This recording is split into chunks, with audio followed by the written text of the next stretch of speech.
자, 한 주간에 대한민국에 있었던 사건들 다양한 시선으로 이야기합니다. 시사건건 시작합니다. 진행 맡은 홀수영 정진호입니다. 반갑습니다. 자, 오늘도 여왕의 신봉님, 카스맨님 함께합니다. 반갑습니다. 아유, 반갑습니다. 반갑습니다. 네. 반갑습니다. 잘 지내셨나요? 네, 잘 지냈습니다. 자, 뭐 한 주 동안 또 이런저런 일들이. 자, 이번 주 시사건건 첫 번째 주제는 저번 주에 정말 충격적인 네, 그렇죠. 사건이었죠. 이 진주에서 일어난 방화 살인 네. 사건. 네. 안인득 네. 실명이 공개가 되고 그렇죠. 얼굴도 다 네. 공개가 되는 걸로 결정이 나면서 네. 이제 충격적인 사건이 일어났는데, 이게 이제 조현병 네, 그렇죠. 이라고 알려지면서 또 이 정신질환과 강력범죄에 대한 네. 이런 불안감, 이런 것들 국민들이 이제 좀 높아지고 있어요. 그래서 네. 첫 번째 주제는 정신질환자의 범죄 위협 어떻게 대처해야 되나로 네. 잡고 시작을 해볼 겁니다.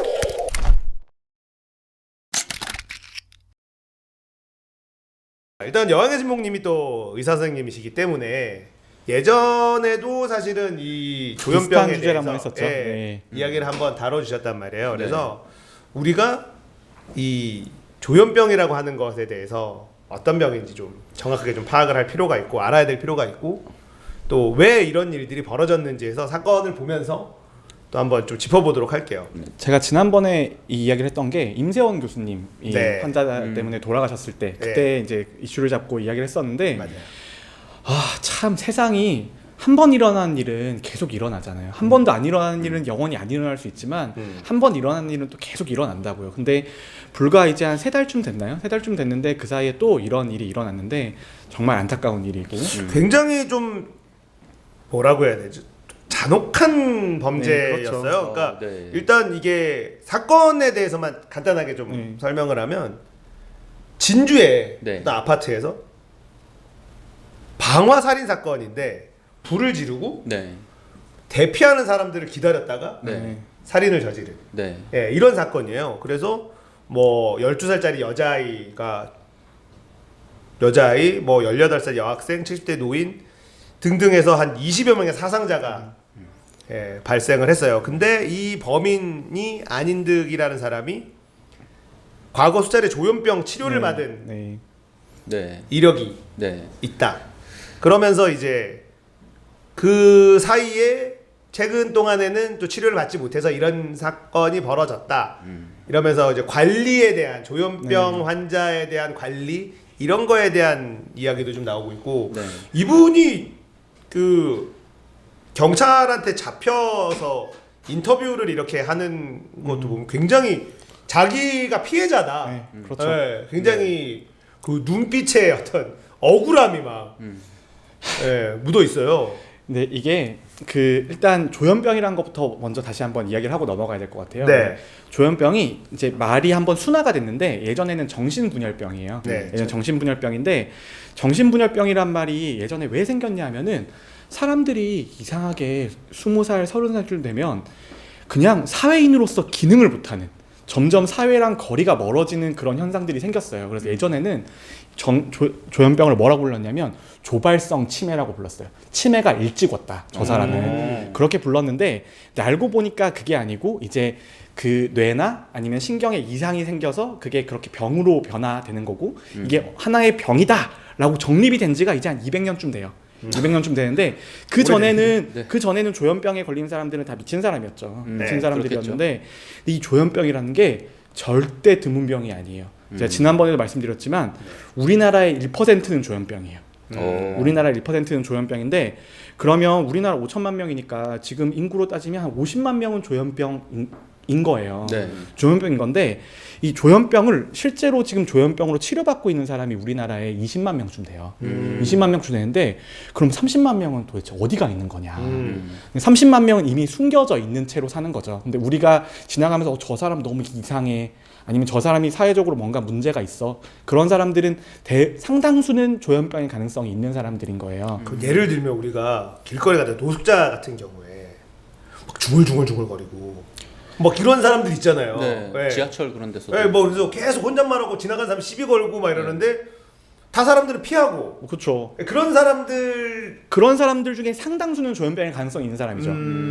근데 이 조현병이 특징이 있는데 333 법칙이라고 해서 조현병에 걸린 사람이 있으면 3명은 그냥 약을 먹으면 정상적인 생활을 할 수 있어요. 근데 나머지 3명은 입원과 퇴원을 반복해요. 정신병원에 입원을 했다가 다시 이제 호전이 돼서 퇴원했다가 다시 조절이 안 돼서 입원을 하고 그렇게 하고 나머지 3명은 정상적인 사회생활이 아예 안 돼요. 계속 입원 생활을 하는 거예요. 그러면 우리나라에 50만 명 있으면 그중에 16만 명은 입원 퇴원을 반복을 하는 거고 네. 16만 명은 병원에 계속 있어야 되는 거잖아요. 그렇죠. 그런데 과거에는 이 조현병이 있는 사람들을 우리 사회에서 보는 게 쉽지가 않았어요. 그 이유가 뭐냐면 우리나라 사회가 그 사람들을 다 정신병원에 집어넣었거든요. 밖에 보이지 않게. 그렇죠. 어딘가에 정신병원에 다 넣었어요. 네. 다 넣었는데 한 80년대, 90년대, 2000년대 들어오면서 그 수용한 시설들에서 인권에 심각한 문제가 있거나 그 사람들이 그 안에서 죽거나 이제 그런 일들이 너무나 비일비재했던 거죠. 네. 비일비재하면서 사람들의 인권 의식이 높아지면서 이 상징적인 사건이 있는데 2016년에 정신보건법이 헌법 불합치가 나요. 근데 그 정신보건법은 뭘 하고 있었냐면 전문의 1명과 가족 2명의 동의가 있으면 그 사람을 강제로 입원시킬 수 있었어요. 네.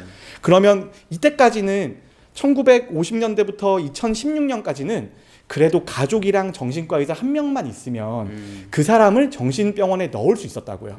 넣을 수 있었는데 넣을 수 있는 쉽게 입원 그 사람들을 사회에서 쉽게 격리할 수 있는 장점이 있는 반면에 그 쉽게 격리된 만큼 정신병원에서 그 사람들을 사람으로 취급하지 않고 사고 팔거나 아니면 그 안에서 가혹행위가 생기거나 그 안에서 무슨 사망사고가 생기거나 그런 것들이 생기니까 이제 지금 무조건 정신질환 있는 사람들을 가두는 게 능사가 아니구나라는 걸 이제 알게 된 거죠. 그렇죠. 그러면 그 당시에는 진짜 그런 거 많이 있잖아요. 억울하게 정상인데 유산이나 뭐 그런 것 때문에 금전 그런 거기 사건들이 네. 사실 있었죠. 그런 악용하는 사건이 사례들. 굉장히 많았죠. 네. 그래서 가족들끼리 네. 아버지를 네. 갑자기 정신병자로 둔갑시켜서 네. 의사랑 짜고 짜고 산골 어디에 그 있는데 병신병원에 감금을 한 네, 다음에 그렇죠. 죽을 때까지 못 나오게 하는 거죠. 네. 그렇죠. 네, 그런 일들이 실제로 사례로 있었기 때문에 이 법을 악용하는 사례들 그러면서 거기서 이제 인권이 침해가 되는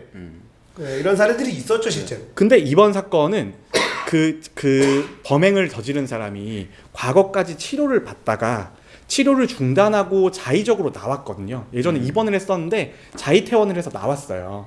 그 자위태원이라는 게 본인이 이제 나가겠다고 본인이 나가겠다고 하거나 아니면은 이제 그 부양 의무자라는 사람이 이제 네. 해서 이제 나가는 건데 네. 근데 우리나라가 2016년에 정신보건법이 헌법 불합치가 났잖아요. 네. 그러고 나서 사실 상당 기간은 제도랑 법이 없는 상태였어요. 없는 상태였는데 지금의 나태죄 이제 헌법 불합치돼서 이제 네네. 새로운 법이 나올 때까지 약간 그렇죠. 사문화돼 있는 네, 법처럼 네, 네. 존재할 수밖에 없는 그렇죠. 이 구간이 있었다는 거죠. 그래서 준비할 시간도 그렇게 많이 없었고 이제 네. 준비하고 나왔는데 지금은 어떤 식으로 바뀌었냐면 전문의 2명의 동의가 있어야 돼요. 일단 서로 다른 의사 2명의 동의가 있어야 되고 네. 그 다음에 계속 입원시키는 건 안 돼요. 2주 정도만 진단 목적으로 입원시키는 것만 가능해요. 그리고 입원의 종류가 법적으로 아예 요건이 정해져 있어요. 이제 자기가 직접 걸어가거나 네. 아니면 자기가 의사결정 능력이 아예 없고 아무런 연고가 없는 사람이면 이제 시군구청장 같은 지자체에서 강제로 입원을 시키게 하거나 아니면 폭행 사건이 터지면 현장에서 그냥 바로 데려가거나 마지막으로 이 부양 의무자라는 사람이 입원을 시킬 수가 있어요. 근데 부양 의무자는 기본적으로 직계 가족이어야 돼요. 근데 이번에는 그 형이 입원을 시키려고 했었잖아요. 네. 이번에 근데 사연이 형이 입원을 시키려고 관공서를 계속 문의를 했는데 네. 법적으로 입원시킬 수가 없다. 없어요. 네. 네. 없는 이유가 부양 의무자가 직계이기 때문이에요. 네. 형제는 직계가 아니잖아요. 네. 엄마 아빠나 내 아들 딸이 있어야지 그게 부양 의무자로 해서 들어갈 수 있는 거고 형이 되려면 그냥 법적으로 후견인이어야 돼요. 뭐 굉장히 이 요건이 까다롭게 돼 있어요. 네. 그래서 결국 한 번 입원 시도를 했었는데 네. 입원을 못 시켰죠. 근데 만약에 그때 그 사람이 입원을 해서 치료를 받을 수 있었다면 네. 그러면은 이번 같은 사건은 없었을 거잖아요. 음. 근데 이런 것 때문에 우리가 도입을 시도했던 제도가 사법 입원이에요. 사법 입원은 뭐냐면 법원이 이 사람이 입원할지 말지를 판단하는 거예요. 아 그러면 그 직계 가족이 아닌 뭐 형님이 사법부한테 판단을 요청을 이런 상황이어서 입원을 시켰으면 좋겠다라고 하면 사법부가 그걸 그렇죠. 판단해서 사법부가 입원시켜라. 판단을 해서 이제 이 정도 상황이면 입원을 해야겠구나. 그래서 그렇게 해서 입원을 시키는 게 사법 입원 제도인데 사법 입원 제도는 아까 말씀드린 그 병원에서 밖으로 내보내는 거 있죠. 네. 네. 그거의 대표적인 보완 대책이에요. 음. 그러니까 병원에서 정신병원에 모든 사람들을 수용하는 게 불가능하고 네. 거기서 인권 문제가 생기니까 병원에서 내보내잖아요. 네. 네. 대신에 문제가 생기면 빨리 병원을 다시 입원을 시킬 수 있게 그렇게 만드는 제도가 사법 입원인데 네. 이번에 그 임세원 교수님이 돌아가시고 나서 임세원 법이라는 게 발의가 돼서 이제 들어갔잖아요. 네. 거기에 핵심이 뭐였냐면 이 사법 입원이었어요. 음. 이 사법 입원이었는데 사법 입원이 결국은 마지막 단계에서 빠져버렸어요. 입법 단계에서. 근데 그 빠지게 된 이유는 이제 여러 이제 당사자의 반발, 그 다음에 아직까지 준비가 덜 돼 있다, 뭐 사회적으로 이런 문제가 있다라는 거지만 가장 큰 이유는 비용이에요.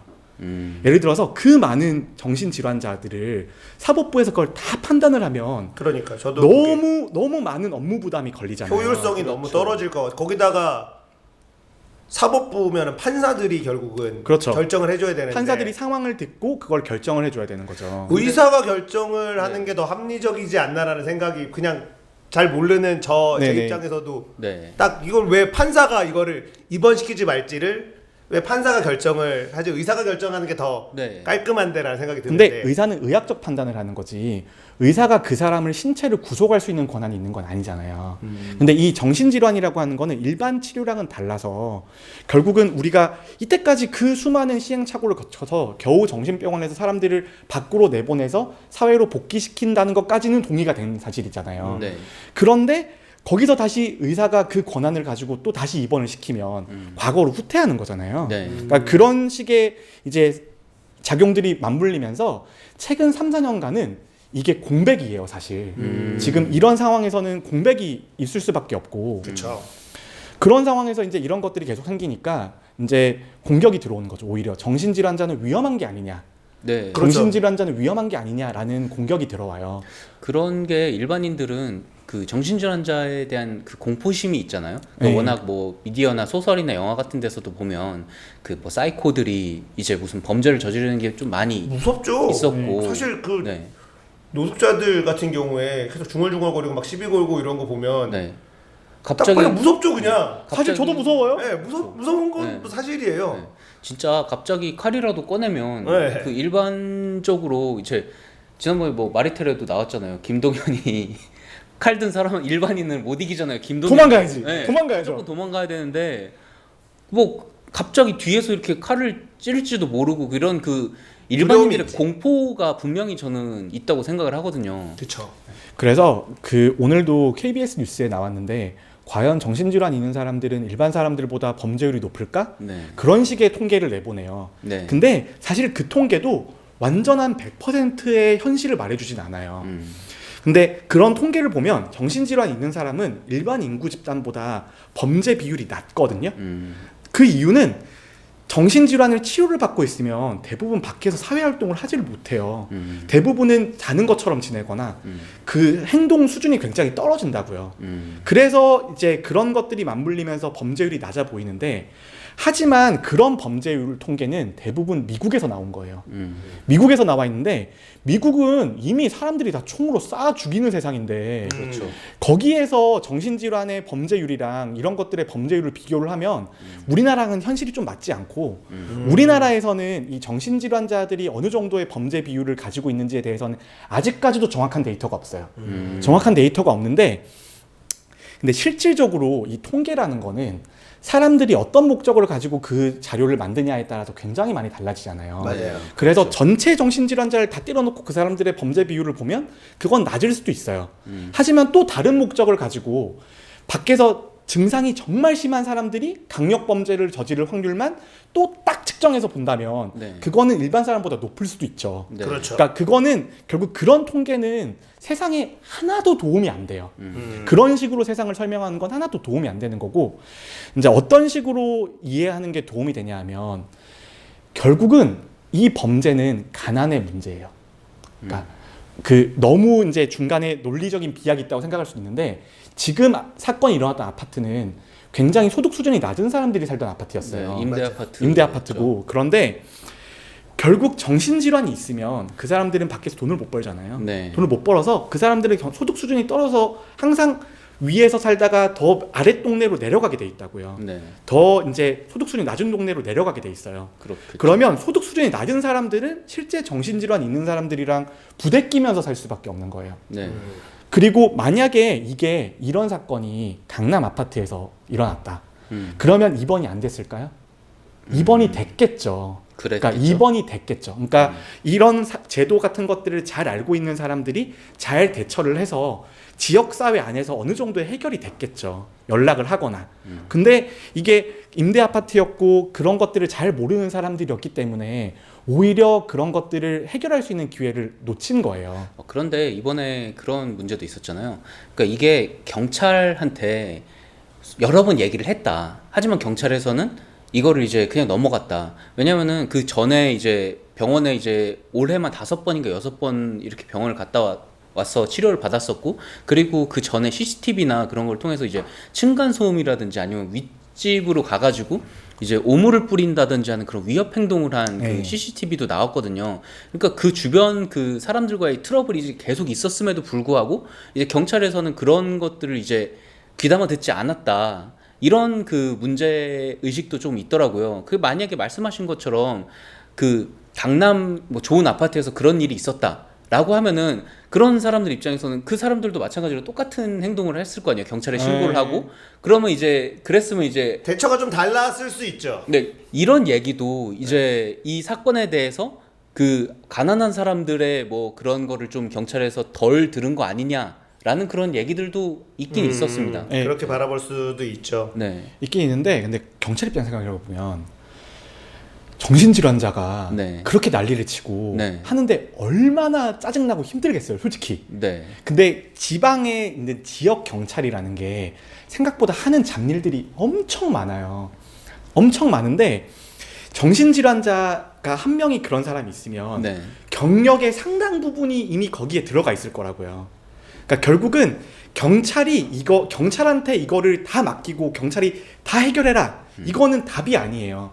경찰은 이걸 할 수 있는 능력이 없어요. 그러니까 이거를 할 수 있는 추가적인 투자가 있어야 되는 거예요. 그래서 최근에 어떤 통계를 보면 선진국 중에 정신질환자한테 쏟는 공공 예산 비중이 우리나라가 제일 적다라는 이야기가 있었어요. 근데 그게 왜 그런 거냐면 우리나라는 최근까지도 그냥 병원에 집어넣으면 되지. 병원에 집어넣으면 되지. 그걸 뭐 어렵게 사회에서 와서 왔다 갔다 하면서 뭐 케어한 사람 붙여서 확인할 그럴 필요가 뭐가 있어. 그럼 병원에 보내버리면 하루에 2만 원이면 되는데 그런 식으로 이 문제를 접근해 왔던 거예요. 그동안 워낙 그 싸게 해결을 해 왔기 때문에 이제 이런 문제들이 슬슬 발생한다라고 이제 말씀하시는 건가요? 네네, 그렇죠. 근데 결국은 투자예요. 그러니까 사회적인 안전망, 이게 정말 기초적인 사회 안전망이거든요. 네. 그렇죠. 그렇죠. 근데 이 정신질환이 사회 안전망인 이유가 누가 이 중에 미친 사람일지 몰라요. 네. 누가 나중에 정신질환에 걸릴지 아무도 모르는 거예요. 그렇죠. 그래서 이 안전망은 사실 그 사람만을 위한 안전망이 아니고 우리 모두를 위한 안전망이거든요. 근데 거기에 있는 우리가 지금 50만 명의 조현병 환자가 있으면 네. 그 중에 3분의 2는 사회로 못 돌아오지만 네. 3분의 1은 사회로 돌아올 수 있잖아요. 네. 치료가 가능. 약만 먹어도 그렇죠. 좋아지고. 네. 그런 사람이 18만 명이에요. 그러면 그 사람들을 다 포기하라는 건 아니잖아요. 네. 그 사람들도 안고 가야 되는 거죠. 그런데 지금 나온 사회적인 논의가 말씀하신 그런 그 조현병 환자들을 위한 그 치료 예산이라든지 그런 확충에 들어간다기보다는 임대 아파트 그 거주민들의 뭐 그 정신병자로부터 이제 분리될 그런 권리를 보호를 하고 또 경찰에서는 이런 거에 대한 걸 잘 관리할 거를 얘기를 하고 이런 식으로 이제 사회적인 논의가 흘러가고 있는 것 같거든요. 그러니까 확실한 건 네. 이런 일이 벌어지면 지금 특히나 요즘에 보면은 취업난도 있고 네. 여러 가지 경제 지표라든지 네. 그리고 실제로 뭐 경제 지표를 떠나서 지표는 뭐 수출도 잘 되고 우리나라 잘 나가는 것 같은데 근데 뭐 실제로 이제 우리 주머니 사정은 그렇게 넉넉하지가 않잖아요. 네. 그러다 보니까 세금을 들여서 무언가를 한다는 거에 대한 반발심이 그 반발 작용이 굉장히 큰 것 같아요. 요즘 들어서 그런 것들을 좀 많이 이런 거는 사실 우리나라 예산이 사실 엄청 많거든요. 정부 예산이 엄청 많기 때문에 거기서 정말 잘 조율을 하면 네. 충분히 이 정도 예산을 투입해서 온 국민이 이런 부분에 있어서 안전하게 할 수 있고 그리고 조현병 환자 중에 사회로 복귀할 수 있는 사람들은 사회에 잘 복귀를 시키는 게 국가적으로도 그게 낭비가 아닌 그렇죠. 예, 그게 되는데 좀 이 접근하는 것들 인터넷에 댓글이나 이런 걸 보면 그냥 옛날로 다시 돌아갔으면 좋겠다라는 그런 뉘앙스들이 되게 많아요. 그냥 편하게 네. 다 가뒀으면 편하게 가둘 수 있으면 이런 일이 안 생기지 않았겠느냐. 그리고 그런 것들을 또 이놈의 인권 타령하면서 네. 너무 선량한 사람들이 피해를 입는다는 거에 대한 네. 반발심 이런 것들도 네. 굉장히 크게 작용을 하고 있는 그런 여론들이 감지가 좀 되거든요. 네, 요즘에 많이 나오는 게 범죄자 인권만 인권이냐, 네, 그런 것들. 일반인의 인권은 인권이 아니냐라는 네. 식으로 이제 얘기들이 많이 나오고 있고, 그리고 또 그 이 진주에 있는 이런 사건이 있은 이후로 사실 오늘도 큰 사건이 하나가 일어났었거든요. 이거는 이제 조현병 환자는 아니고 이제 정신 장애가 있는 3급 정신 장애가 있는 딸과 그 남자친구가 그 아버지를 살해한 사건이 오늘 일어났습니다. 그러니까 무슨 복지관에서 이제 둘이 만났다 그러더라고요. 둘 다 이제 정신 장애가 있는 사람인데 와서 아버지랑 이제 결혼을 한다고 했는데 그 아버지가 반대를 했나 봐요. 뭐 물론 이런 장애를 가진 딸과 장애를 가진 사람이 이제 살면 너무 힘드니까 뭐 그런 반대를 했는지는 모르겠는데 아무튼 그런 거로 이제 말다툼을 하다가 흉기로 이제 그러니까 뭐 칼로 이렇게 살인을 하고 아버지를 살인을 하고 그리고 그냥 가가지고 이제 남자친구랑 밥 먹고 뭐 PC방 가고 놀다가 이제 그 아버지 지인이 연락이 안 된다라고 해가지고 그 경찰이 들어가 봤더니 네. 죽어 있었다 그러더라고요. 이런 그 사건이 이제 같이 일어나면서 사실은 또 다른 얘기잖아요. 이건 조현병 환자와 네. 그러니까 정신 그 장애가 있는 그 지적 장애가 있는 사람인데 이런 것들이 이제 또 맞물리면서 점점 그런 좀 그 장애가 있거나 아니면은 그런 병이 있는 사람들에 대한 이런 좀 거부감 네. 같은 게 좀 그렇죠. 계속 많이 쌓이고 있는, 반발 네. 이런 게 좀 격리시켜야 되는 게 아니냐. 네. 다수를 위해서 네. 소수의 인권이 중요한 게 아니라 네. 뭐 이런 의견들이 사실 굉장히 큰 게 요즘 분위기인 것 같긴 해요. 네, 그렇죠. 혐오는 쉬워요. 네. 혐오는 가장 쉬운 해결 방법이에요. 네. 가장 쉬운 방법인데 제가 이제 의사이자 공중보건으로 일하는 사람으로서 설명을 드리면 그렇게 그 사람을 탓하고 얘 때문에 모두 가둬야 돼. 그런 말이 정신질환자를 더 극단적으로 만들어요. 그 동의합니다. 사람들의 치료의 기회를 오히려 박탈하는 거예요. 저 사람은 위험해. 저 사람은 잠재적인 범죄자야. 그러면 이 질환이 있었을 때 이 질환이 1%면 생각보다 정말 많아요. 네, 그렇죠. 정말 맞네요. 그러면 우리가 게임을 하다 보면 다 만나요. 아, 그렇죠. 그런 사람들은 다 만나요. 많이 만난 것 같습니다. 다 만나요. 네. 그래서 10% 되는 것 같은데. 그래서 지금 10%는 되는 것 같습니다. 그래서 사장님이 하는 프로그램이 그런 사람들을 관찰하는 프로그램을 실제 하고 계시잖아요. 지금 그런 사람이 굉장히 많은 곳을 관찰하는 것도 하고 계시잖아요. 거기는 오히려 사람들이 더 많잖아요. 네. 근데 이런 식으로 우리가 거기에 대해서 혐오, 그 다음에 다 가둬버려. 그러면 그 사람들은 더 숨고 더 아무것도 아닌 게 되고 네. 그런 순간부터 이제 그 사람들을 밖으로 끄집어내서 빨리 치료해서 그 사람들을 오히려 덜 위험하게 만들어주는 그런 길은 오히려 요원해지는 거죠. 근데 생각해 보면은 그 1%라는 게 굉장히 큰 숫자거든요. 네.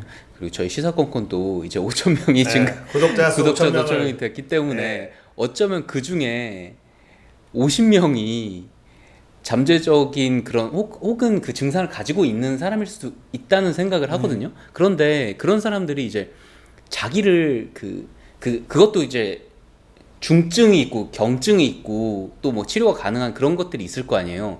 혹시 그 셀프 테스트 같은 거 할 수 있는 그런 방법이 있나요? 이게 제가 정신과 의사는 아니지만 네. 기본적으로 정신질환 중에 자기가 이상하다고 느끼는 경우가 있고 네. 못 느끼는 경우가 있어요. 네. 그런데 조현병이나 우울증 같은 경우는 자기가 이상하다고 대부분 못 느껴요. 아. 그래서 그게 뭐 자기가 진단을 한다거나 뭐 네. 그런 것들은 거의 어렵고요.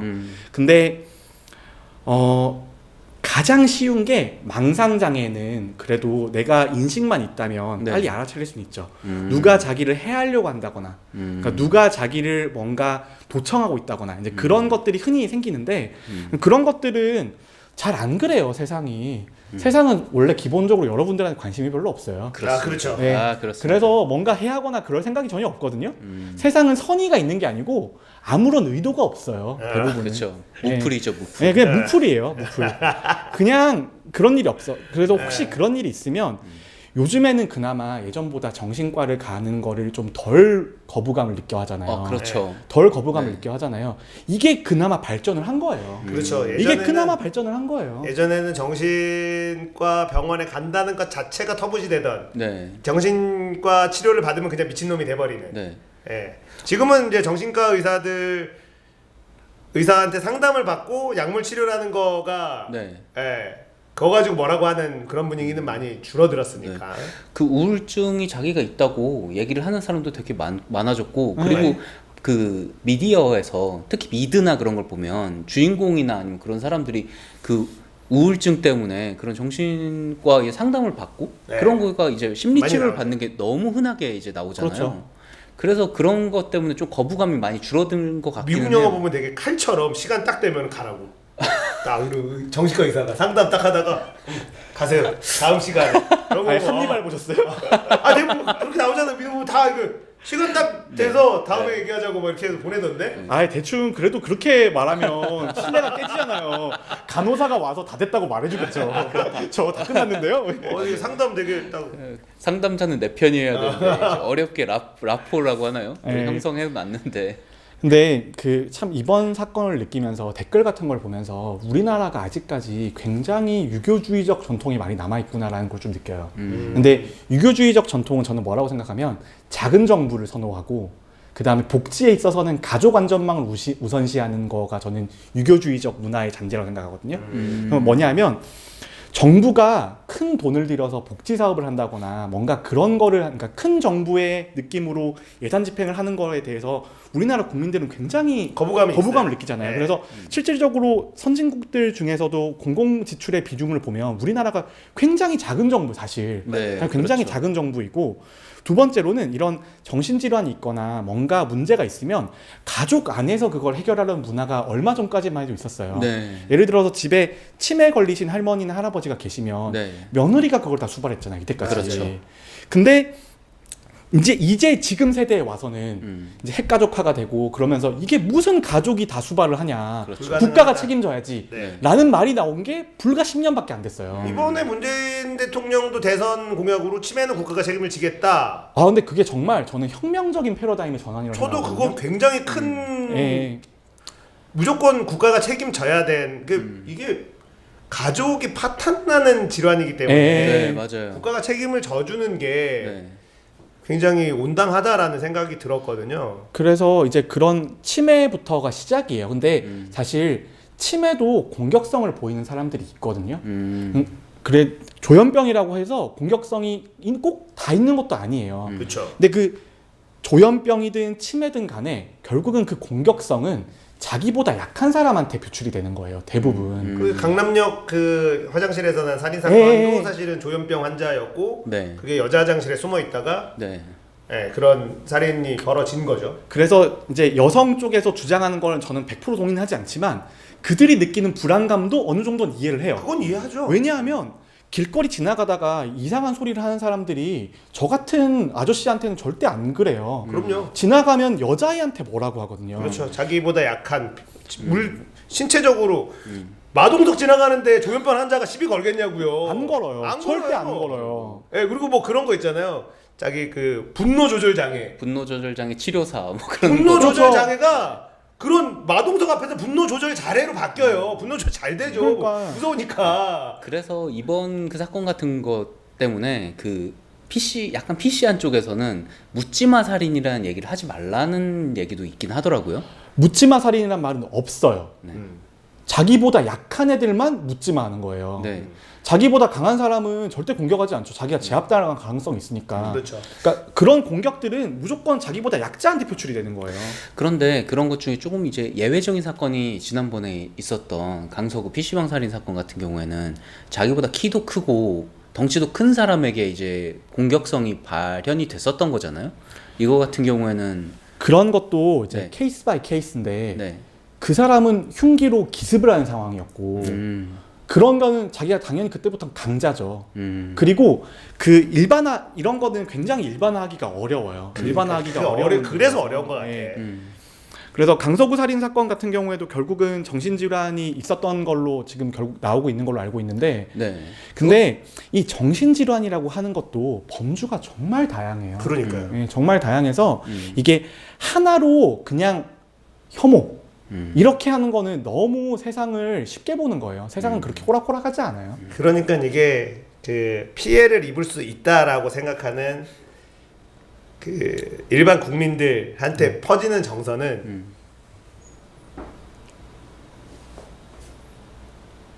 좀 냉정하게 얘기하면 나만 아니면 돼. 우리만 안 당하면 돼. 약간 그렇죠. 이런 정서가 있는 거죠. 그러니까 얘네들은 소수잖아. 근데 리스크가 있잖아. 이거는 그냥 딱 격리시키는 게 크게 사회적인 비용으로 봤을 때 그게 제일 합리적인 게 아니냐라는 생각이 네. 그런 생각이 드는 것도 사실은 너무 냉혹하다라고 얘기하기도 좀 어려운 것 근데 같아요. 그런 게 드는 게 당연한 거예요. 네. 근데 그런 사람들이 간과하는 건 자기도 거기에 걸릴 그렇죠. 가능성이 1%가 있다는 거를 간과를 하는 거죠. 그게 이제 결국은 우리가 이번 사건뿐 아니라 이 조현병으로 일어났었던 조현병이라는 게 그냥 정신질환 중에 하나고 그게 뭐 예전에는 정신분열 그리고 뭐 망상 같은 것도 있고 그러니까 이번에 이 안인득이라는 이 사람도 보니까 어렸을 때부터 고등학교를 가지 못하고 네. 집안이 되게 가난하고 네. 그러면서 계속 나는 피해자라는 의식이 계속 어렸을 때부터 쌓여온 그런 네. 또 어린 성장 과정을 겪었잖아요. 네.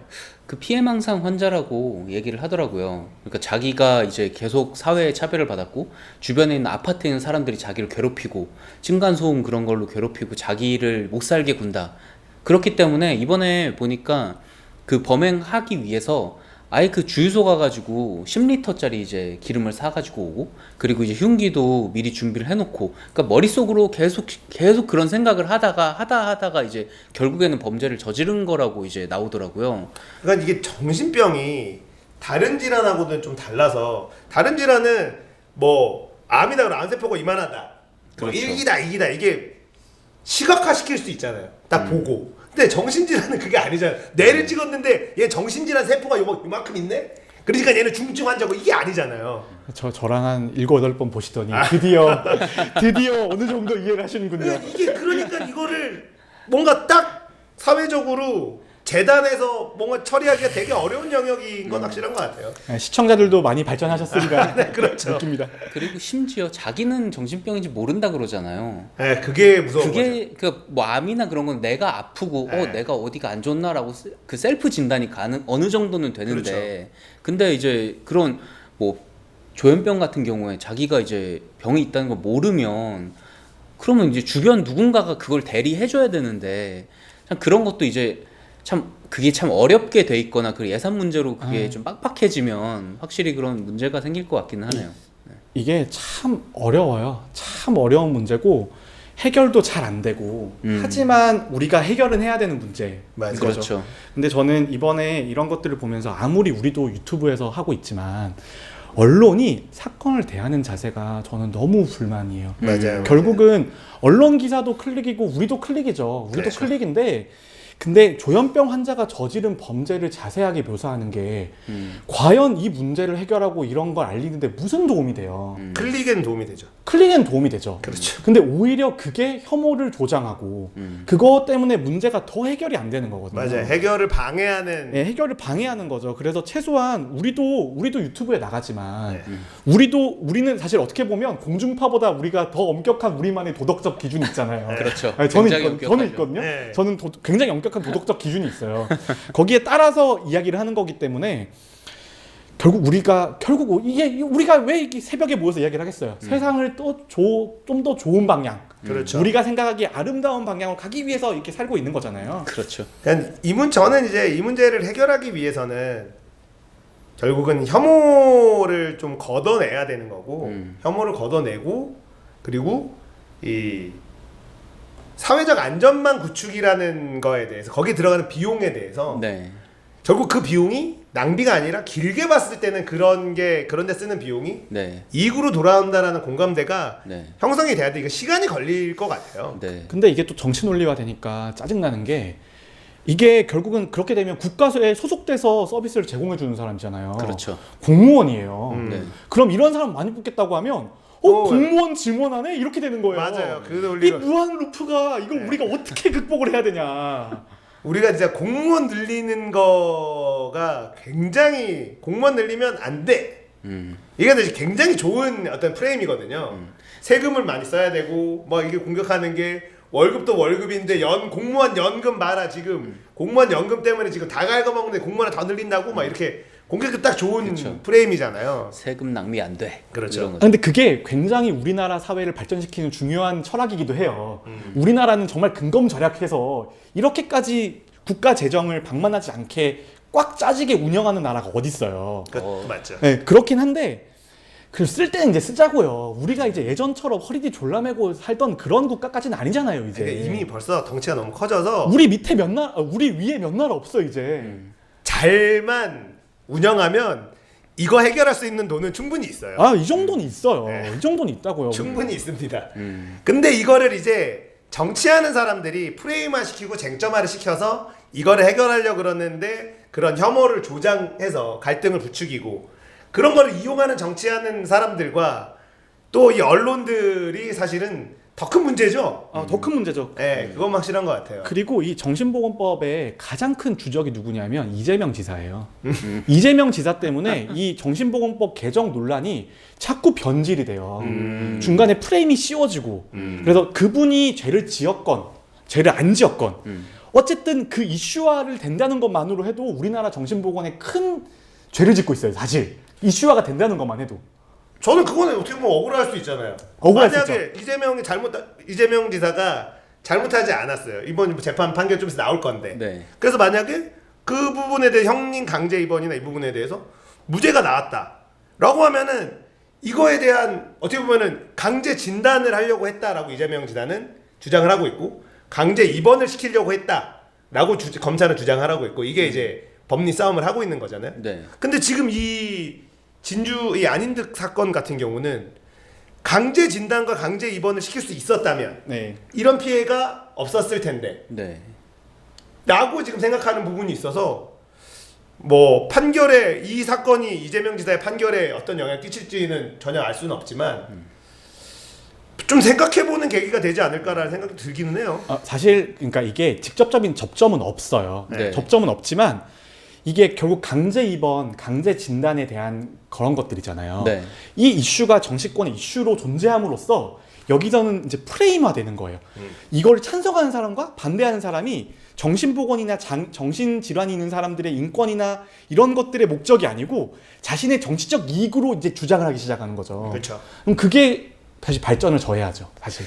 그런데 어떻게 해서든 올라오면 정치적인 그런 이슈가 되긴 될 거거든요. 근데 이런 그 사건이 일어남으로써 그리고 조금 더 이제 이슈가 포커스가 맞춰짐으로써 그 저희가 얘기를 지금까지 얘기를 한 것처럼 사실 이거는 사회 안전망의 문제고 그리고 모두에게 이익이 되기 위해서는 사실 그 이런 한 번씩 일어나는 사건 때문에 너무 큰 피해를 입잖아요. 지금 이 진주 그 아파트 거기 사는 사람들은 트라우마 때문에 집에서도 못 살겠다라는 그런 사람도 있다 그러더라고요. 실제로 그쵸. 그런 무섭죠. 사건이 일어나면 뭐 이런 거라든지 특히 우리나라 같은 경우에는 아파트가 워낙 발전이 되어 있기 때문에 이런 식의 사건이 또 일어나지 않으리라는 법이 저는 없다고 생각하거든요. 되게 공포가 생기죠. 네. 두려움, 막연한 두려움이 생길 수밖에 없죠. 이런 것 때문에 오히려 근원적인 해결책에 대한 그런 좀 활발한 논의가 있어야 된다고 생각을 하는데 결국은 정치권에서 이런 부분은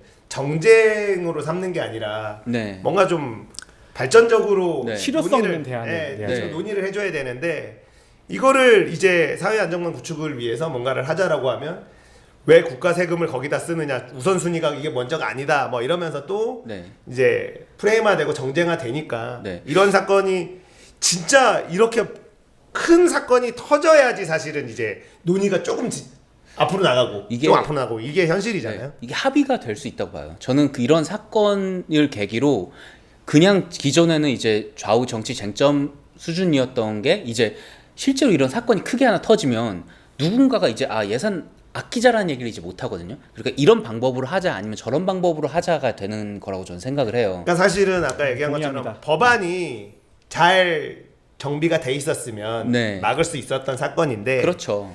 결국은 이 인간이 미련하기 때문에 네. 이렇게 큰 사건이 터지고 피해가 커져야 그렇죠. 이제 조금 한 발짝 앞으로 나가는 거잖아요. 네, 이런 그렇죠. 일들이 네. 네. 이런 거 보면 참 안타깝죠. 똑똑한 사람들이 네. 미리미리 잘 대비해서 했으면 이렇게까지 큰 사건이 일어나지 않을 수 있었는데 그럼에도 불구하고 어쨌든 이렇게 큰 사건이 일어났으면 그래도 지금보단 나은 단계로 논의가 그렇죠. 발전이 돼야 되겠죠.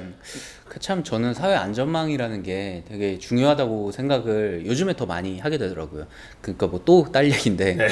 딸을 낳고 이제 솔직히 어느 정도 성장할 때까지는 네. 이 딸이 그 신체적으로 이제 확연히 보이는 그런 문제가 있지 않으면 그런 정신적인 문제라든지 뭐 그런 것들이 발생하지 않길 바라지만 혹시나 이제 자라면서 발달 과정에서 이런 그 문제가 있었구나라고 그 생길 수도 있잖아요. 이럴 경우에 지금 그 사회 안전망이 제대로 갖춰져 있지 않다면 굉장히 막막할 것 같아요.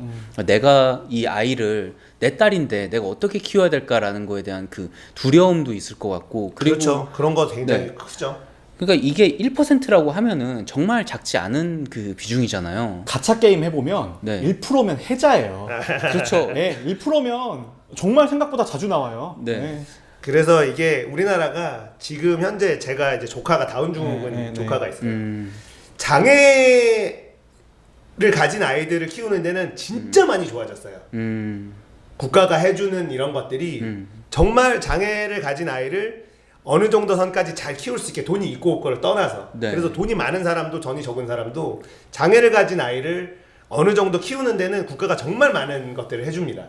그래서 그런 부분들은 정말 많이 좋아졌거든요. 예전하고 상상할 수 없을 정도로 정말 잘 돼 있는데 이런 정신질환 쪽에서는 아직까지 그런 네, 부분이 그렇죠. 아직 걸음마 단계라는 거죠. 그러니까 정신질환자들도 네. 좀 더 우리 사회에서 네. 지금 장애를 가진 사람들이 어느 정도 생활하고 어떻게 아이를 키우는데 이런 국가가 많은 부분들을 지원을 해서 많이 좋아졌듯이 정신질환 쪽도 사실은 많이 발전을 해야 되는 거죠. 이게 사회적 논의가 더 이루어져야 되고 그렇죠. 그런 것 같습니다. 그리고 의외로 이 그 아까 말씀드린 장애 아동들을 기르는데 많은 지원을 준 사람이 누군지 아세요?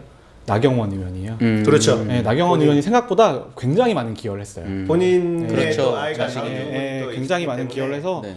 사람이 참 겉보기 다르다? 뭐 그렇게 말하면 좀 실례인가? 네. 아니요, 저는 굉장히 겉보기는 똑똑한 좋아요. 나경원이 이쁘잖아요. 네. 겉보기는 굉장히 착해 보이고. 그리고 저는 좋습니다. 그런 부분도 잘 하고 있지만 사실 지금도 저 나쁘지 않다고 생각해요. 오. 자유한국당의 그 지지층을 확실히 아는 거지, 정확히 파악하고 다음 총선을 대비를 하는 거지.